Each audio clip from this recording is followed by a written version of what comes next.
গ্রামের রাস্তায় হরিদা ফুল মুডে বাইক চালাচ্ছেন। লা লা লা লা লা লা লা লা লা। এত গরম পড়েছে না, গরমে নাচে বেহাল হয়ে গেছি আমি। একটু বৃষ্টি আসলেই হয়, বৃষ্টি আসে না, গরমটাও কমে না। বাড়ি যাওয়ার অনেকটা পথ আছে, একটু গান গাই। এই পথ যদি না শেষ হয় তবে কেমন হতো তুমি বলো তো। যাই তাড়াতাড়ি বাড়ি যেয়ে, বাড়িতে অনেক কাজ পড়ে আছে, বাড়িতে হাত মুখ ধুয়ে কাজটাকে করতে হবে। হরিদা বাইক চালাচ্ছেন, মাথায় কিছু নেই। গ্রামের লোকজন তাকিয়ে হাসছে। আরে আমার দিকে তাকিয়ে সবাই হাসছে কেন? কি ব্যাপার, আমার দিকে এত তাকিয়ে মানুষ হাসছে কেন? আমি কি করলাম? রাহুলের মা দেখ তো লোকটা কিভাবে বাইক চালাচ্ছে, মাথায় কিছু নেই। যদি পড়ে যায় তখন কি হবে দুর্ঘটনা? দেখ তো, যদি দুর্ঘটনা হয়ে যায় তখন কি করবে লোকটা? মাথা ফেটে না চুরমার হয়ে যাবে।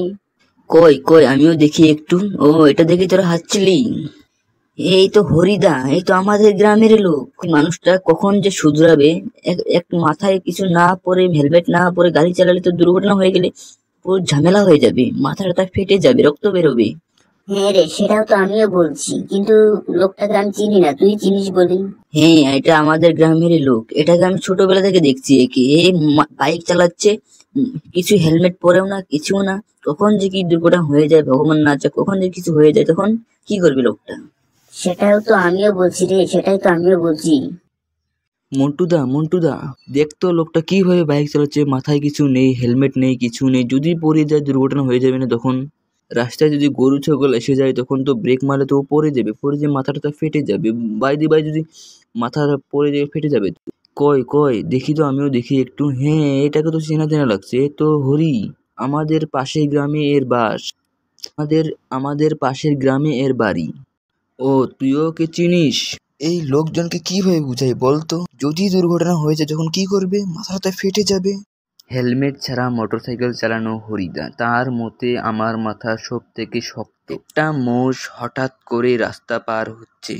হরিদা ব্রেক করছেন, হঠাৎ করে মোটরসাইকেল পিছলে গিয়ে হরিদা পরে মাথাটা ফেটে গেল হরিদার। হঠাৎ করে রাস্তায় মোষটা আসতেই হরিদা ব্রেক মারলো, কিন্তু ব্রেকটা ঠিক মতো না লেগে পিছলে গিয়ে হরিদা পড়ে গিয়ে হরিদার মাথা পুরো ফেটে গেল। মোষটাও পুরা ব্যথা পেয়ে মোষটাও পড়ে গিয়ে খুব কাঁদছে। হরিদাও খুব ব্যথা পেয়ে হরিদাও কেঁদে ফেলেছে। বাইকটাও ভেঙে চুরে গিয়েছে। হরিদা রাস্তায় পড়ে গিয়ে পুরা শরীরে হরিদার কাদা লেগে গেছে।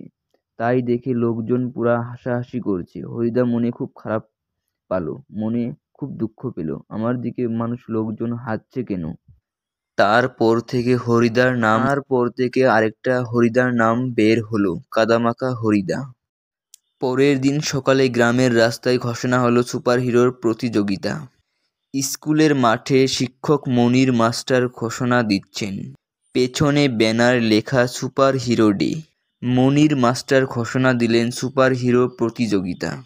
ঘোষণার পর থেকে হরিদার মনে একটা আলাদাই জোশ এলো যে এবারটা আমি প্রতিযোগিতাতে অংশগ্রহণ করে, এই প্রতিযোগিতাতে আমি গ্রহণ করে আমি জিতেই ছাড়বো, জিতেই দেখাবো আমি লোকজনকে যে আমি কীরকম বাইক চালাতে পারি, মোটরসাইকেল চালাতে পারি। এটাই লোকজন আমাকে এই নামে চিনবে। তারপর বাচ্চারা নানা সুপার হিরো সাজে, কেউ সুপারম্যান, কেউ ক্যাপ্টেন। হরিদা এলো হেলমেট ছাড়া। সবাই সুপার হিরো, কিন্তু হরিদা হেলমেট ছাড়া ফ্যাশন হিরো। এই বাচ্চারা আমার কথা মন দিয়ে শোনো সবাই। সুপার হিরোদের মাথা কেন গুরুত্বপূর্ণ? মাস্টার মশাই প্রশ্ন করছেন, সবাই হাত তুলছে। সুপার হিরোরা কি মাথা রক্ষা করে না কখনো? সবাই বলছে অবশ্যই রক্ষা করে। ছোট্ট লিজা নামে একটা মেয়ে উঠে দাঁড়িয়ে প্রশ্ন করল। ছোট্ট লিজা উঠে দাঁড়িয়ে বলছে, পাশে হরিদা কনফিউজ। লিজা বলল, আপনি হেলমেট না পরলে আমরা কিভাবে শিখব? তারপর হরিদা লিজার কথা মেনে হেলমেট পরে। হরিদা হেলমেট পরে হাঁটছেন। শিশুরা উল্লাস করছে, হাতে মেডেল। হরিদা বললেন, আজ থেকে আমি হব হেলমেট হরি। হরিদার এই কথা শুনে সবাই খুশি হয়ে হাত তালি দিল।